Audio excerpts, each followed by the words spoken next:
प्रधानमंत्री नरेंद्र मोदी आज अपने संसदीय क्षेत्र वाराणसी के दौरे पर रहेंगे। वहां दोपहर करीब 2 बजे एलटी कॉलेज वाराणसी में अक्षय पात्र मध्याह्न भोजन रसोई घर का उद्घाटन करेंगे। इसमें लगभग 1 लाख छात्रों के लिए मध्याह्न भोजन पकाने की क्षमता है। इसके बाद प्रधानमंत्री अंतर्राष्ट्रीय सहयोग और कन्वेंशन सेंटर रुद्राक्ष का दौरा भी करेंगे और अखिल भारतीय शिक्षा समागम के 3 दिवसीय सम्मेलन का उद्घाटन करेंगे। प्रधानमंत्री शाम को करीब 4 बजे डॉक्टर संपूर्णानंद स्पोर्ट्स स्टेडियम में 1800 करोड़ की लागत से बनी परियोजनाओं का उद्घाटन और शिलान्यास करेंगे। महान एथलीट पीटी उषा, प्रतिष्ठित संगीतकार इलैयाराजा, प्रसिद्ध परोपकारी वीरेंद्र हेगड़े और पटकथा लेखक निर्देशक केवी विजेंद्र प्रसाद को बुधवार को राज्यसभा के लिए मनोनीत किया गया। राज्यसभा के लिए मनोनीत सभी 4 सदस्य दक्षिणी राज्यों से हैं। पीटी उषा केरल से हैं, इलैयाराजा तमिलनाडु से हैं, वीरेंद्र हेगड़े कर्नाटक से हैं और प्रसाद आंध्र प्रदेश से हैं। प्रधानमंत्री ने पीटी उषा को शुभ संदेश देते हुए लिखा। पीटी उषा के लिए प्रधानमंत्री ने ट्वीट में लिखा कि पीटी उषा जी हर भारतीय के लिए एक प्रेरणा है। खेलों में उनकी उपलब्धियों को व्यापक रूप से जाना जाता है, लेकिन पिछले कई वर्षों में नवोदित एथलीट्स का मार्गदर्शन करने के लिए उनका काम उतना ही सराहनीय है। उन्हें राज्यसभा के लिए मनोनीत किए जाने पर बधाई। इलैयाराजा के लिए प्रधानमंत्री ने अपने संदेश में लिखा है कि इलैयाराजा की रचनात्मक प्रतिभा ने पीढ़ी दर पीढ़ी लोगों को मंत्रमुग्ध किया है। उनकी रचनाएं अनेक भावनाओं को खूबसूरती से दर्शाती हैं। उनकी जीवन यात्रा भी उतनी ही प्रेरक है। वो एक विनम्र पृष्ठभूमि से उठे और बहुत कुछ उन्होंने हासिल किया। वीरेंद्र हेगड़े जी के लिए प्रधानमंत्री ने लिखा कि श्री वीरेंद्र हेगड़े जी उत्कृष्ट सामुदायिक सेवा में सबसे आगे हैं। मुझे धर्मस्थल मंदिर में प्रार्थना करने और स्वास्थ्य, शिक्षा और संस्कृति के क्षेत्र में उनके द्वारा किए जा रहे महान कार्यों को देखने का अवसर भी मिला है। वो निश्चित रूप से संसदीय कार्रवाई को समृद्ध करेंगे। प्रधानमंत्री ने लिखा कि श्री वी विजेंद्र प्रसाद गारू दशकों से रचनात्मक दुनिया से जुड़े हुए हैं। उनकी रचनाएं भारत की गौरवशाली संस्कृति को प्रदर्शित करती हैं और विश्व स्तर पर अपनी पहचान बना चुकी हैं। उन्हें राज्यसभा के लिए मनोनीत किए जाने पर बधाई। अल्पसंख्यक मामलों के मंत्री मुख्तार अब्बास नकवी और इस्पात मंत्री आरसीपी सिंह ने बुधवार को अपने पद से इस्तीफा दे दिया। राष्ट्रपति रामनाथ कोविंद ने शाम को केंद्रीय मंत्रिमंडल से दिए गए इस्तीफों को स्वीकार भी कर लिया। इसके साथ ही राष्ट्रपति कोविंद ने केंद्रीय मंत्रियों स्मृति ईरानी और ज्योतिरादित्य सिंधिया को इस्तीफा देने वाले मंत्रियों के विभागों का प्रभार संभालने के लिए नोटिफिकेशन जारी कर दिया। केंद्रीय मंत्री मुख्तार अब्बास नकवी और रामचंद्र प्रसाद सिंह ने राज्यसभा का कार्यकाल समाप्त होने के 1 दिन पहले प्रधानमंत्री से मुलाकात की और केंद्रीय मंत्रिमंडल से इस्तीफा दे दिया। केंद्रीय वाणिज्य एवं उद्योग मंत्री पीयूष गोयल ने बुधवार को प्रधानमंत्री गतिशील राष्ट्रीय योजना के क्रियान्वयन में हुई प्रगति की समीक्षा की। केंद्रीय मंत्री पीयूष गोयल ने कहा कि भारत के मल्टी मॉडल इंफ्रास्ट्रक्चर नेटवर्क की नींव रखने के लिए गतिशक्ति राष्ट्रीय मास्टर प्लान और संस्थागत ढांचा जरूरी है। समीक्षा बैठक में उच्च ग्रेड मल्टी नोडल कनेक्टिविटी प्राप्त करने के लिए इंटीग्रेटेड प्लेटफॉर्म को बेहतर उपयोग करने के तरीकों पर चर्चा हुई। साथ ही भारत के आर्थिक विकास और वैश्विक प्रतिस्पर्धा को और मजबूत करने पर विचार विमर्श किया गया।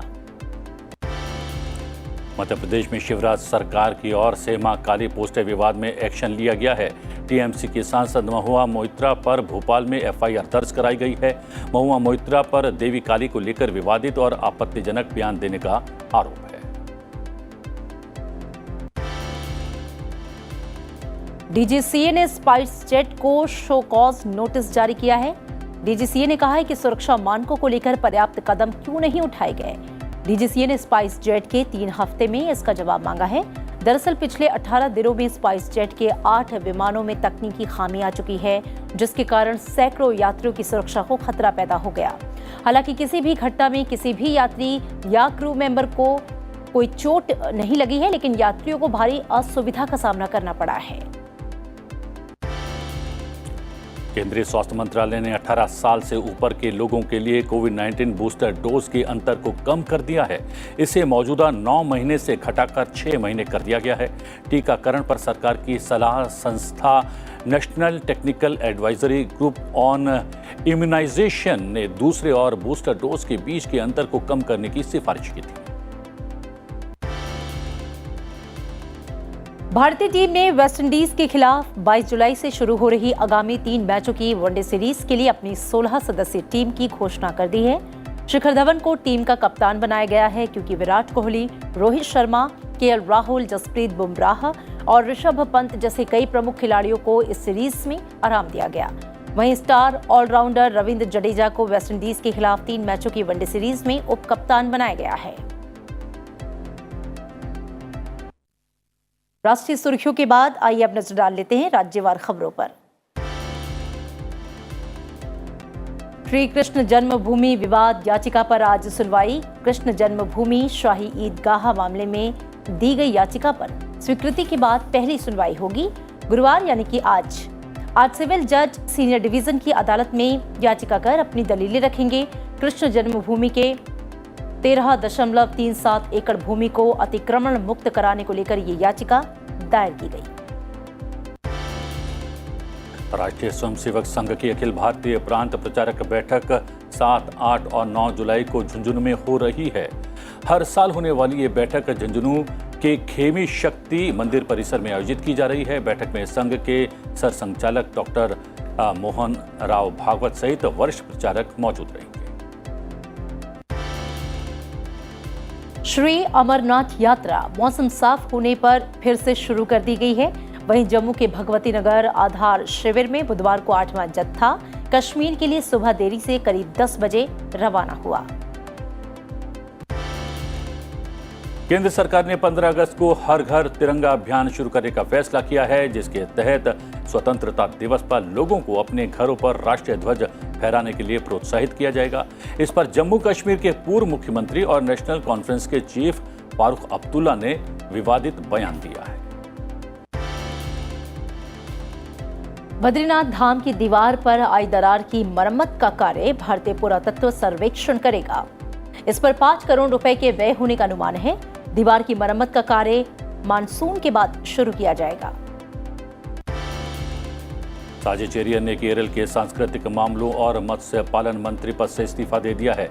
उन्होंने संविधान को लेकर विवादित बयान दिया था। इसके बाद से उनके इस्तीफे की मांग लगातार उठ रही थी।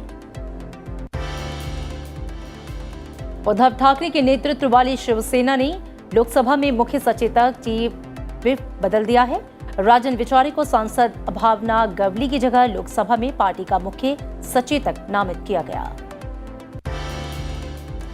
दिल्ली के मुख्यमंत्री अरविंद केजरीवाल ने अगले साल दिल्ली में 28 जनवरी से 26 फरवरी तक दिल्ली शॉपिंग फेस्टिवल मनाने का ऐलान किया है। उन्होंने कहा है कि इससे लोग दिल्ली और उसकी संस्कृति का अनुभव कर सकेंगे। दिल्ली से कांग्रेस के पूर्व विधायक तरविंदर सिंह मारवाह ने बीजेपी का दामन थाम लिया। पार्टी में शामिल होने के बाद उन्होंने बीजेपी अध्यक्ष जेपी नड्डा से मुलाकात की। हिमाचल प्रदेश के कुल्लू जिले में भारी बारिश और अचानक बाढ़ आने की अलग अलग घटनाओं में 7 लोगों की जान जाने की आशंका है। जिले में मलाना बिजली परियोजना में काम कर रहे 25 से अधिक कर्मचारियों को एक इमारत से बाहर निकाला गया। जिले के मणिकरण में बादल फटने के कारण अचानक आई बाढ़ में कम से कम 4 लोगों के बह जाने की आशंका है।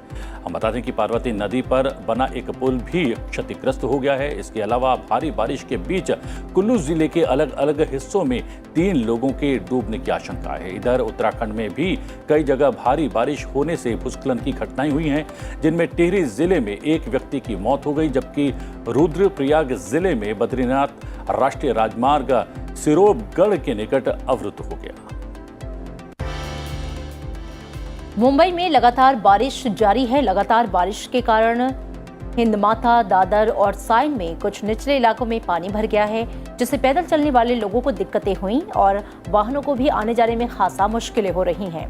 मुख्यमंत्री एकनाथ शिंदे ने राज्य प्रशासन के अधिकारियों को एहतियात बरतने और सुनिश्चित करने का निर्देश दिया है कि जानमाल का कोई नुकसान न हो।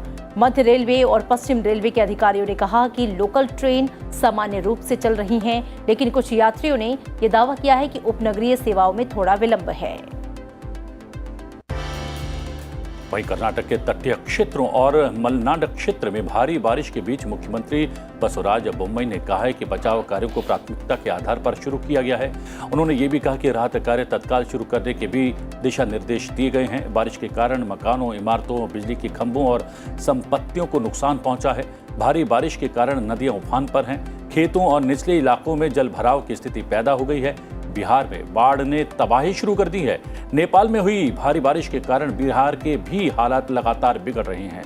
कोसी सीमांचल क्षेत्र की कई छोटी बड़ी नदियों का जलस्तर लगातार बढ़ गया है। नदियों में उफान के कारण पानी अब गांव में प्रवेश कर चुका है। कई इलाकों में लोग बेघर हो गए हैं, जबकि कई जगहों पर गांवों का संपर्क मुख्य सड़क से कट गया है।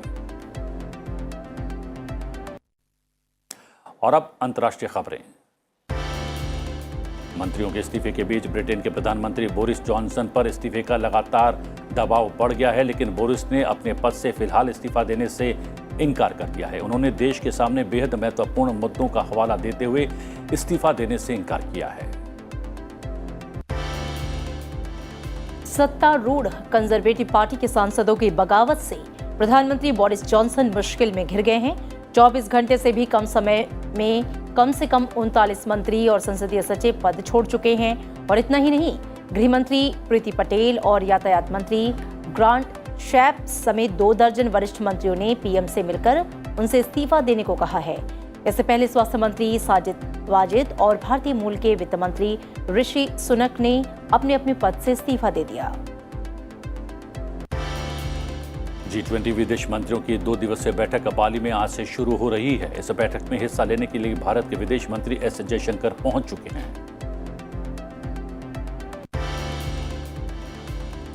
विदेश मंत्री एस जयशंकर ने बुधवार को सिंगापुर के उप प्रधानमंत्री लॉरेंस वोंग समेत शीर्ष नेतृत्व के सदस्यों से मुलाकात की और द्विपक्षीय रिश्तों को बढ़ावा देने पर चर्चा की। उन्होंने वैश्विक स्थिति पर विचार साझा किया। जयशंकर बाली में G20 की विदेश मंत्रियों की बैठक से पहले सिंगापुर पहुंचे थे। सिंगापुर में उप पीएम वोंग के अलावा जयशंकर ने देश के रक्षा मंत्री NG विंग हिन से भी चर्चा की। इस बीच विदेश मंत्रालय अगले साल भारत में होने वाली G20 की बैठक की तैयारियों को लेकर सक्रिय हो गया है। अभी मोटे तौर पर यह फैसला किया गया है कि समूह की शीर्ष स्तरीय बैठक नई दिल्ली में होगी, लेकिन दूसरी तमाम बैठकें देश के अलग अलग राज्यों में आयोजित की जाएंगी। इस मामले में विदेश मंत्रालय की तरफ से करीब 1 दर्जन राज्यों को पत्र लिखकर यह पूछा गया है कि उनके यहाँ विश्व स्तरीय सम्मेलन करवाने की क्या व्यवस्था है। छोटे उद्योग में कमी से बचने के लिए अमेरिका अब इस क्षेत्र में विविधता लाने की तैयारी कर रहा है। बाइडेन प्रशासन विदेशी निर्माताओं को लंबे समय तक अमेरिकी बाजार में बनाए रखने में मदद करना चाहते हैं और इस वजह से वो इस फॉर्मूले को लाने की तैयारी कर रहे हैं। आपको बता दें कि अमेरिका में सबसे बड़े घरेलू संयंत्र के बंद होने के बाद उद्योग में विविधता लाने के प्रयास में देश भर में कमी आई है, जिससे वहां रोजगार पर बड़ा असर पड़ा है। पाकिस्तान की आर्थिक बदहाली का असर उसकी सेना पर भी दिखने लगा है। IMF की ओर से उसे दिए गए कर्ज के तहत एक शर्त ये रखी गई थी कि वो नए वित्त वर्ष में बजट सरप्लस की स्थिति बनाएगा। इस शर्त को पूरा करने के लिए पाकिस्तान को अपने सैन्य बजट में कटौती करनी पड़ी है। 10 जून को नेशनल असेंबली में पेश किए गए बजट में सेना पर 363 अरब रुपए खर्च करने का ऐलान किया गया था, लेकिन अब ये रकम घटाकर 291 अरब रुपए कर दी गई है।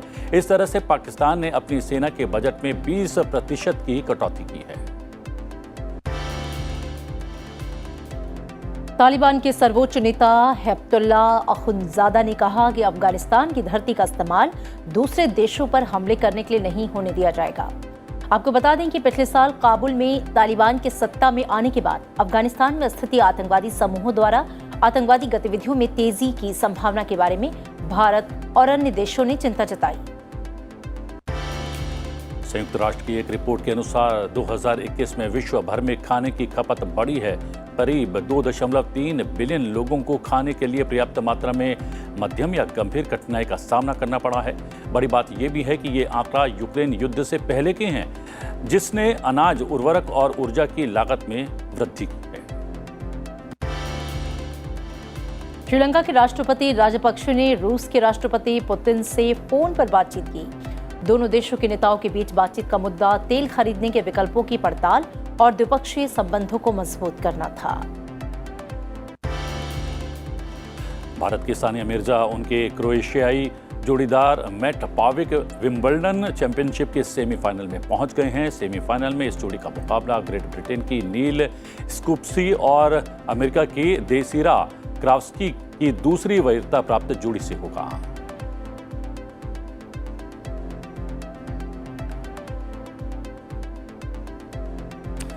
और ये तो थी खबरों की दुनिया।